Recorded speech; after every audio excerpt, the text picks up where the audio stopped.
નમસ્કાર HX24 news ગુજરાતીમાં આપનું હાર્દિક સ્વાગત છે। દરરોજના બ્રેકિંગ સમાચાર જોવા માટે અમારી ચેનલ લાઇક, કમેન્ટ, શેર અને સબસ્ક્રાઇબ કરો। ચાલો જોઈએ આજના તાજા સમાચાર। ઉનાના તાલુકાના નવાબંદર રામનવમી પર્વની ભવ્ય ઉજવણી, શોભાયાત્રાએ સજર્જ્યો અયોધ્યાનો માહોલ।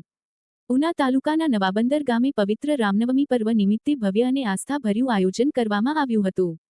ગામના સમસ્ત સનાતન ધર્મના લોકો તથા ગ્રામજનોએ ઉત્સાહભેર ભાગ લઈ ધાર્મિક માહોલ વચ્ચે ઉજવણી કરી હતી। રામ મંદિર સુધી ભવ્ય શોભાયાત્રા કાઢવામાં આવી હતી। શોભાયાત્રામાં મોટી સંખ્યામાં ગામલોકો, મહિલાઓ, યુવાનો અને બાળકો જોડાયા હતા। સમગ્ર ગામ જય શ્રી રામના નાદથી ગુંજી ઉઠ્યું હતું।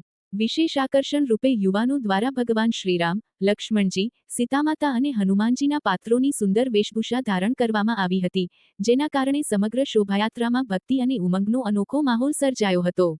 આ દ્રશ્યોને જોઈને ઉપસ્થિત લોકોને અયોધ્યાની યાદ તાજી થઈ ગઈ હતી। ગામમાં ધાર્મિક એકતા, ભક્તિ અને સંસ્કૃતિનો સુંદર સંદેશ આપતી આ ઉજવણી સૌ માટે આકર્ષણનું કેન્દ્ર બની હતી।